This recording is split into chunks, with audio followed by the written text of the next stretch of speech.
Something's brewing in the kitchen now on BBC One, expertly put together for the Junior Masterchef competition.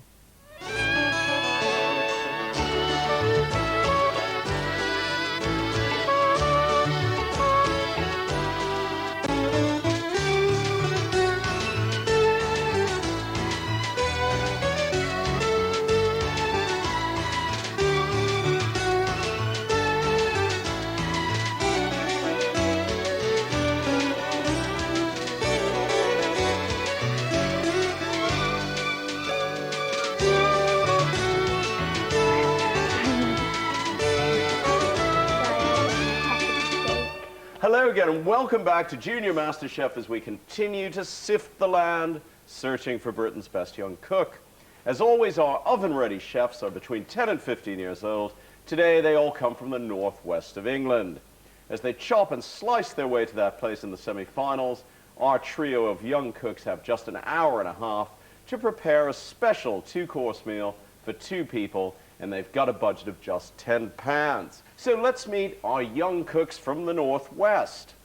First in the red kitchen, 12-year-old Lionel Nirop, who emigrated a few years ago from Surrey to Bolton by Bowland in Lancashire. Lionel's become quite a country boy. He spends a lot of time on neighbour Colin's farm, learning about the animals and helping to care for them.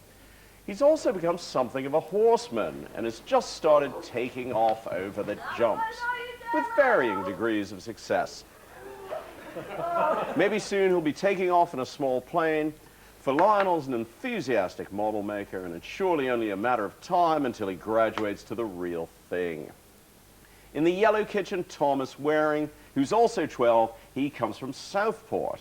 The art class is probably Thomas's favourite at Christ the King School, and any Red Indians watching are bound to be impressed by the totem poles which Thomas and his classmates are constructing. Thomas's family all attend services at St. John Staines Catholic Church, and Thomas and his grandfather are both altar servers during celebrations of Mass. After which Thomas and his dad, formerly a professional boxer, work up their appetites with a little gentle sparring practice. And in the blue kitchen this week, Lisa Roberts. She's from Liversedge in West Yorkshire. Lisa's 11 and a student at Wakefield Girls High School, where her alto sax blends with the other instruments in the school's deceptively named Easy Band to produce some very exciting sounds. Like Thomas, Lisa loves her art and is tackling her latest project, the construction of a huge papier-mâché toothbrush, with care and panache. She's also a whiz on the ski slopes. If Colorado isn't available, Lisa's very happy to perfect her parallel turns indoors on the piste of the real snow mountainside of Tamworth Snowdrome. Welcome to all of you. All those activities have started to make me hungry. Let's unravel the mysteries of today's menus. Lionel, what are you going to cook for us?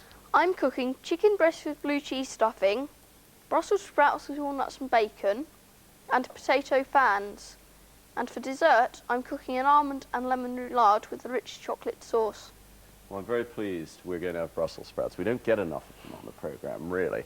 Thomas, what have you got for us? I'm cooking a roast supreme of sea bass on laid potato and parsnip with a jus of vanilla with black olives, leeks and tomato, followed by a bittersweet chocolate tart with amaretto cream with nut praline and seasonal berries. Well, I think this will be the first time I've had vanilla and black olives together. Lisa, what's your menu? Lamb loin in phyllo pastry with a mint and onion puree, carrots in a coriander butter and fine beans, and olive oil and mustard mash. And for dessert, fresh fruit with an orange sabayon. Well, I'm longing to try the olive oil and mustard mash because I love anything that can be done to potatoes. Well, it's now time to send you off to your kitchens. Good luck, enjoy yourselves, and let's get cooking.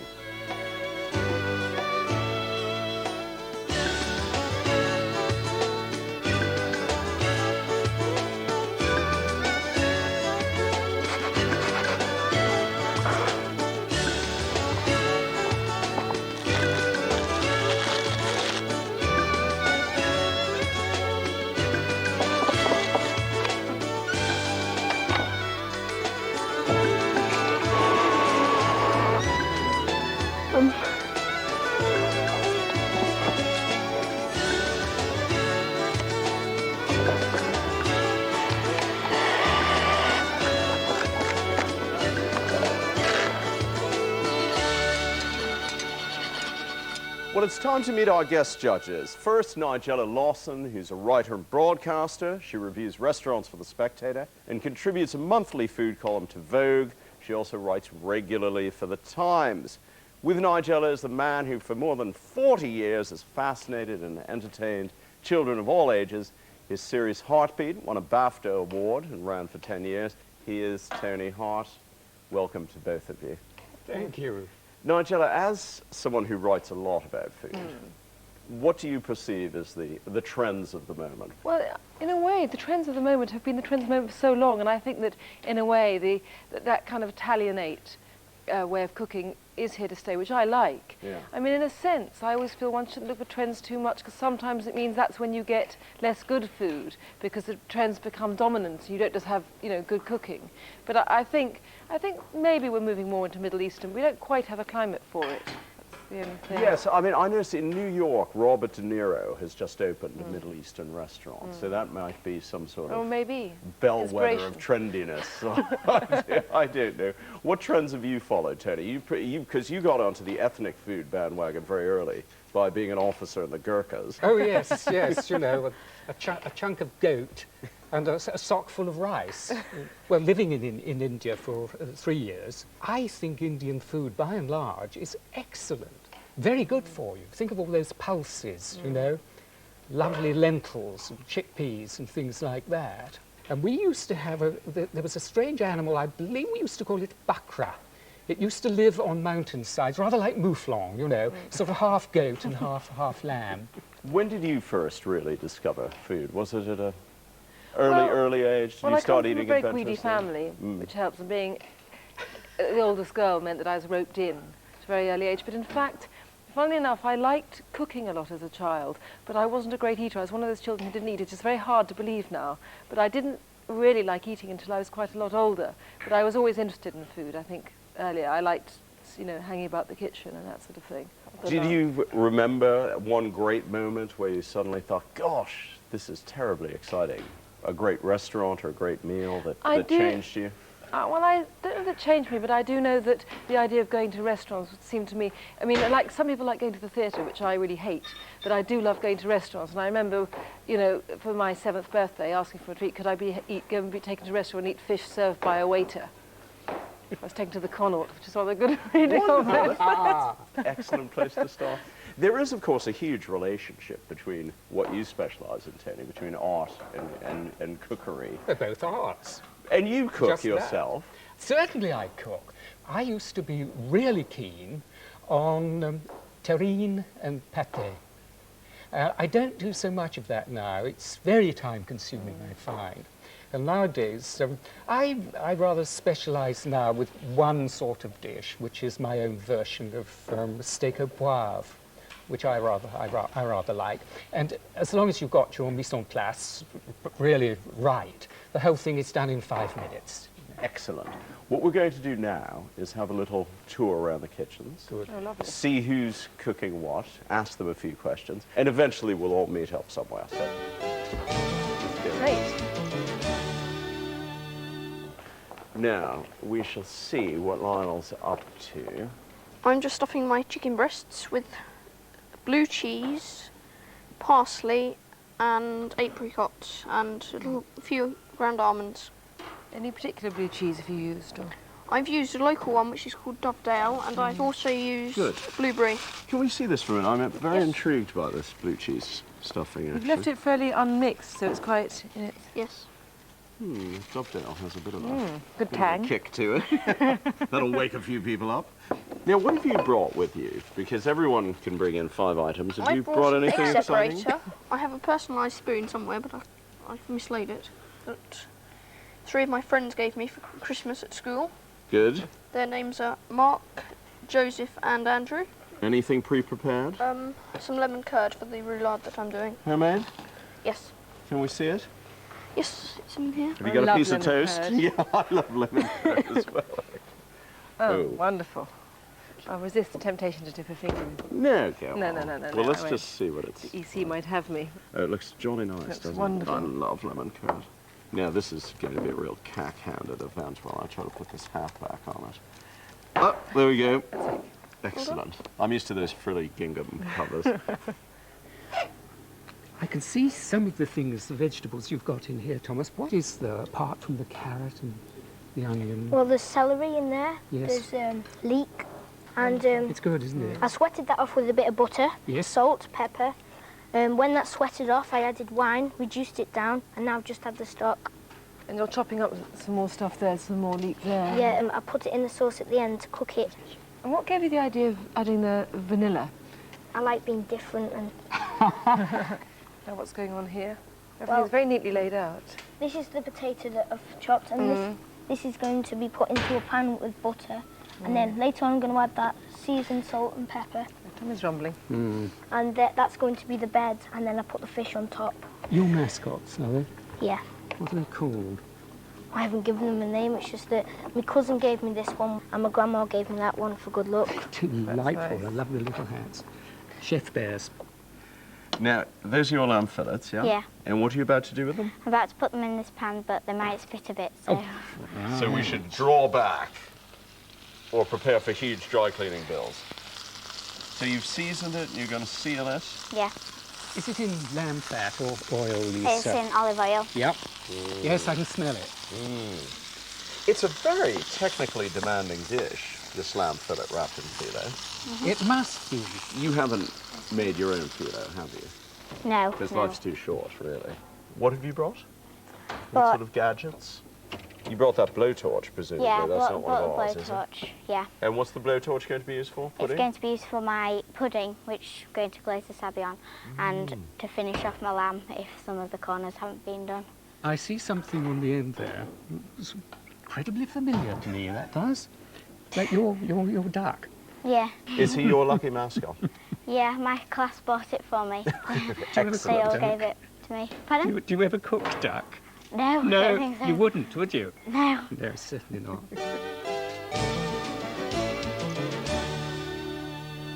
Shall we just talk about the menus? We'll start off with Lionel's menu. He's doing that chicken breast, which is stuffed with blue cheese, and he's serving that with Brussels sprouts and bacon and then potato fans. And his pudding is going to be almond and lemon roulade with a rich chocolate sauce. Tony, what do you think of that menu? Well, I'm all for the chicken dish. I think these blue cheeses go remarkably well with so much food, and I'm longing to get my teeth into a little bit of that. What do you reckon, Marjorie? Well, I mean, I'm looking forward to that with the bacon. I do like bacon. And also sprouts too, because often they are relegated to Christmas. So it's nice to see them, you know, others, they go very well with bacon. I'm quite looking forward to that with the nuts too. And the lemon curd I'm looking forward to, and the roulade. Yeah, with bitter chocolate. Yeah, That'll be very good. Okay, let's move on to Thomas's menu. He's doing a roasted supreme of sea bass on layered potatoes. Then there's a jus of vanilla, black olives, leek, and tomato, and a bittersweet chocolate tot. To me, that's the most sort of restaurant-sounding menu. Yeah, I think that's what do you certainly. think? I think that's certainly true. I mean, I'm interested to see what the vanilla will be like with the olives and in that. I mean, vanilla is being more and more being used with fish, indeed, and in the sort of savoury cooking. It's difficult to know whether it'll find room alongside it with the olives, but I mean, I'm very interested. Yeah, it's going to be quite Yes. a balancing act, that. It's going to be very interesting to see what happens with some vanilla. I'm not yet quite convinced, but we shall see. Well, It's a also- very luxurious menu. Right. Lisa is doing that lamb loin wrapped in filet with mint and onion puree, olive oil and mustard mash, and then fresh fruit with an orange sabe on it. She's going to blowtorch for a rather spectacular finale. Do you like that menu? I really adore this menu. I love lamb. It's quite brave to do a lighter pudding in a way, isn't it? I think so. I'm interested to try that. When we went over there and saw what Lisa was doing, and those thick chunks of lamb that she'd prepared, it's going to be very interesting to see when this goes into the pastry case. If this helps, goes on cooking, presumably. Yes, I'm Yes, sure it will. yeah. It'll go on cooking a bit afterwards anyway, won't Yes. it? One doesn't want it too cooked. After all. No, indeed. No.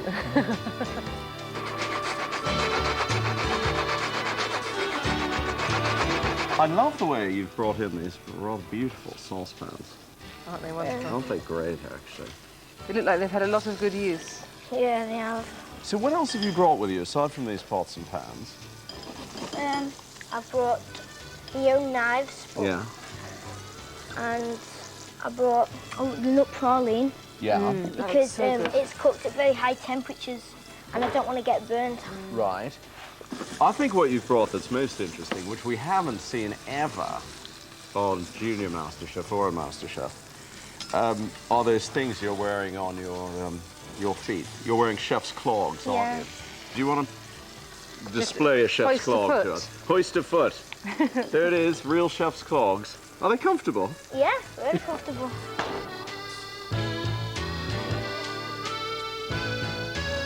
Now have a quick sniff of that mango. Ah, it is.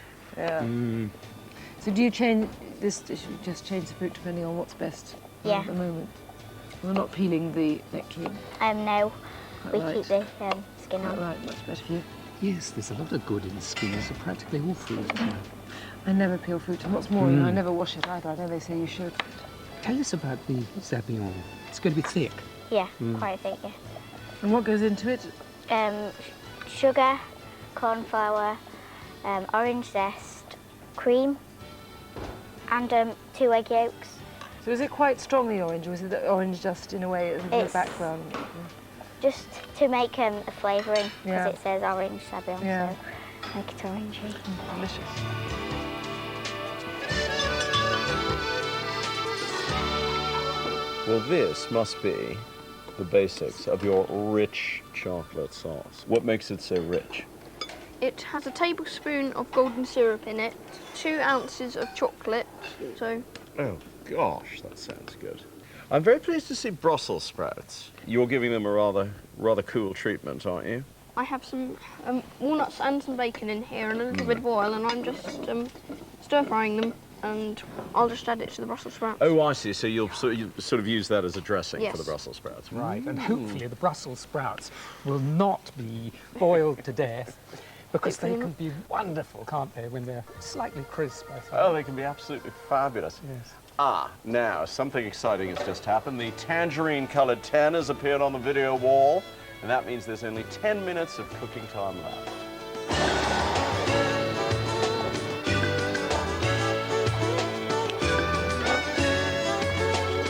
You've got it. Thank you.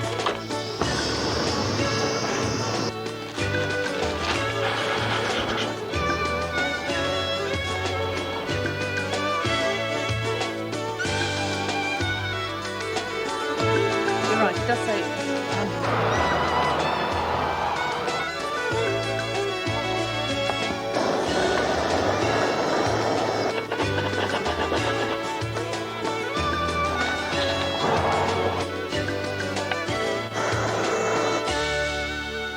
The lights are flashing. That means it's time to eat, so bring forth the Brussels sprouts. The cooking time's over.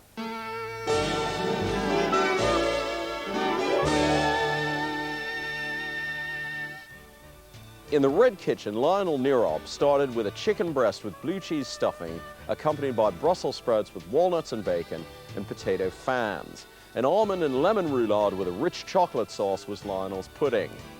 Thomas Waring in the Yellow Kitchen gave us a roasted supreme of sea bass on layered potato and parsnip with a jus of vanilla, black olives, leek, and tomato. He finished his meal with a bittersweet chocolate tart with an amaretto cream with a nut praline and seasonal berries. In the Blue Kitchen, Lisa Roberts' main course was a lamb loin and phyllo pastry with mint and onion puree. This was served with olive oil and mustard mash, carrots and a coriander butter, fine beans, and a rosemary gravy. For pudding, she gave us fresh fruit with an orange sabayon. Let's hit the red table with a vengeance. And Lionel's got his chicken breast with blue cheese